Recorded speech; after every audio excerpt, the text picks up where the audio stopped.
Lamarckism बताता है, Lamarck सबसे पहली बात फ्रांस के वैज्ञानिक थे, उन्होंने बताया कि आप जितना ज्यादा अंगों का उपयोग करोगे उन अंगों का उतना ज्यादा विकास होगा, और जिन अंगों का उपयोग नहीं करोगे वह अंग धीरे धीरे विलुप्त हो जाएंगे। ठीक है, फिर एग्जाम्पल दिया जिराफ की गर्दन, जिराफ ने अपनी गर्दन का जितना ज्यादा यूज किया उतनी गर्दन उतनी बड़ी हो गई। फिर दूसरा आया उपार्जित लक्षणों की वंशागति, मतलब उसकी जो लंबी गर्दन का गुण है वह उसके बच्चों में भी स्थानांतरित हुआ। तो डार्विन लेमार्क फ्रांस के वैज्ञानिक थे, जीन बैप्टिस्ट डी लेमार्क 17 से 44 से 1829 तक अपनी संकल्पना प्रस्तुत की, जिसे लेमार्किज्म बताया। इन्होंने उपार्जित लक्षणों की वंशागति का सिद्धांत प्रतिपादित किया। उपार्जित लक्षण मतलब ऐसे लक्षण जो एक पीढ़ी से अगली पीढ़ी में जाते हैं, उपार्जित लक्षणों की वंशागति का सिद्धांत प्रतिपादित किया, मतलब वह सभी लक्षण जो हमने जन्म के बाद उपार्जित किए हैं, ग्रहण किए हैं, वह अगली पीढ़ी में जाता है। अगर लेमार्क की बात माने तो आइंस्टीन कितना माना, मतलब माइंड वाला आदमी था, उसका दिमाग कितना तेज चलता था, तो अगर आइंस्टीन का दिमाग इतना तेज चलता है तो वह गुण उसके बच्चे में भी जाएगा, क्योंकि उसने उस जन्म के बाद उस चीज को हासिल करी थी, है ना। अगर किसी का पैर छोटा है तो वो पैर छोटे का गुण उसके बच्चे में भी जाएगा। अगर किसी की उंगली कट गई है तो उसके बच्चे की उंगली भी कटी हुई होगी, उपार्जित लक्षणों की वंशागति होगी। फिर बात करते हैं, लेमार्क की 4 मुख्य अवधारणाएं थी। सबसे पहले आता है जैव आंतरिक बल, कि अगर आप अंगों के ऊपर बल लगाएंगे, फोर्स लगाएंगे तो उस अंग का विकास होगा। फिर वातावरण का प्रभाव और नई आवश्यकताएं, अगर वातावरण परिवर्तित होएगा तो नए अंगों का विकास होगा ही होगा।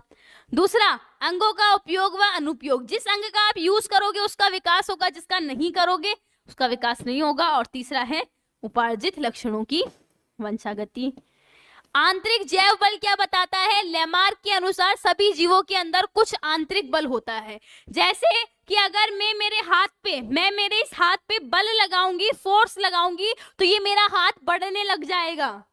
बलों के कारण ही जीव अपने अंगों एवं पूर्ण शरीर के आकार में वृद्धि कर सकता है ना। तो लेमार्क ने 4 पॉइंट्स दिए। आंतरिक जैव बल, हमारे शरीर में एक बल होता है, उस बल से हम अपने अंगों में वृद्धि कर सकते हैं। जैसे कि अगर मेरे हाथ पे मैं बल लगाऊंगी तो मेरा हाथ बढ़ जाएगा, बट क्या एक्चुअल में ऐसा है? नहीं है।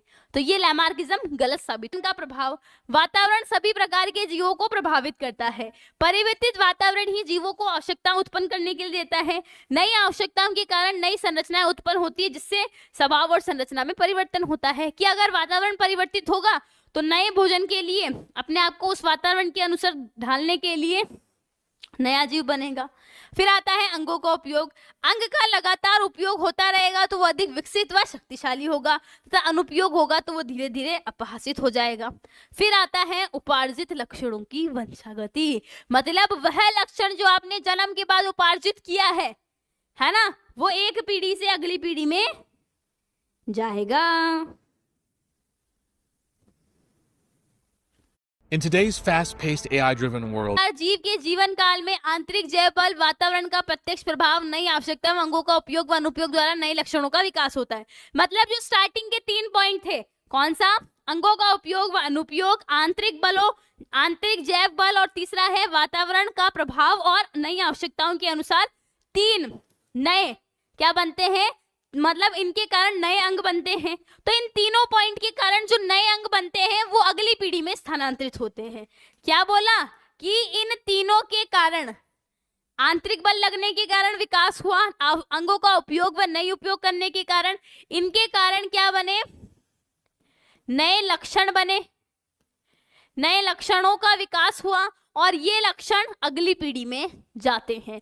4th पॉइंट क्या है? उपार्जित लक्षणों की वंशागति, मतलब ये जो तीनों लक्षण हैं, ये जो तीनों पॉइंट्स हैं, इनके कारण जो नए लक्षणों का विकास हुआ है, इन लक्षणों को ही अपन उपार्जित लक्षण बोलते हैं, और ये एक पीढ़ी से अगली पीढ़ी में जाते हैं। अर्थात कई पीढ़ियों तक लक्षणों की वंशागति, एक नई जाति का विकास हो जाती है जो अपने पूर्वज से बिल्कुल है।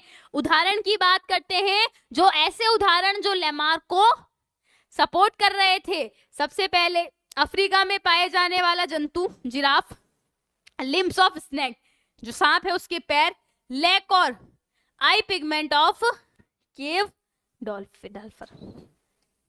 क्या बोला कि पहले जिराफ की गर्दन छोटी हुआ करती थी, फिर जिराफ ने क्या करा, अपने गर्दन के ऊपर बल लगाया, जिससे बल लगाया तो कहीं ना कहीं उस बल के कारण उसकी गर्दन धीरे धीरे लंबी हो गई और उसने इस कंक का जितना ज्यादा उपयोग किया, उसका जितना ज्यादा विकास हुआ और उसकी गर्दन इतनी लंबी हो गई। और फोर्थ पॉइंट क्या बोलता है, wish you very happy birthday बेटा लाइफ में। फिर फोर्थ पॉइंट क्या बोलता है, ये लंबी गर्दन का जो लक्षण है अगली पीढ़ी में जाएगा, मतलब इसका जो बच्चा होएगा उसकी भी गर्दन लंबी होगी, उसका जो बच्चा होएगा उसकी भी गर्दन लंबी होगी। क्रिटेनिज्म ऑफ लेमार्किज्म, एक साइंटिस्ट आए, उन्होंने बोल दिया कि लेमार्क जी आपने जो थ्योरी दी है ये गलत है। कौन से साइंटिस्ट थे, अगस्त वीजमान नामक साइंटिस्ट आए और उन्होंने सीधा बोल दिया कि भाई आपकी थ्योरी गलत है, और कुछ ऐसे एग्जांपल्स भी दिए कि जो सीधा सीधा इसकी थ्योरी को गलत सिद्ध कर रही थी। तो क्रिटिनिज्म ऑफ लेमार्किज्म मतलब लेमार्क के सिद्धांत को गलत साबित किसने किया, डिस्कार्ड किसने किया, germ plasm theory given by August Weismann. ये पॉइंट नेक्स्ट लेक्चर में पढ़ेंगे, बस इतना ध्यान रख लो कि अगस्त वीजमान नामक साइंटिस्ट ने लेमार्क की थ्योरी को गलत साबित कर दिया। कैसे, जर्म प्लाज्म थ्योरी देके।